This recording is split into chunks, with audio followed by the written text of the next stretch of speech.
In this tutorial, I'll show you how to watch live matches on the ESPN app so you can enjoy your favorite sports in real time.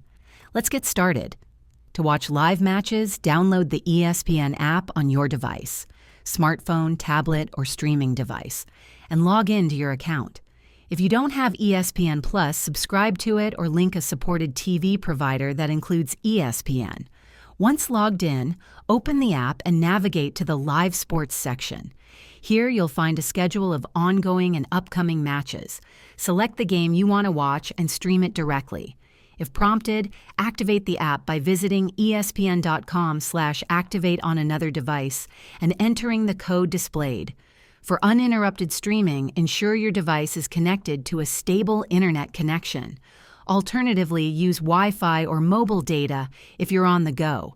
For offline viewing, download eligible ESPN Plus content while connected to Wi-Fi and access it later in the Downloads section. If this video helped you, please hit the like button and subscribe to this channel for more useful tutorials. Thanks for watching, and enjoy live matches on the ESPN app.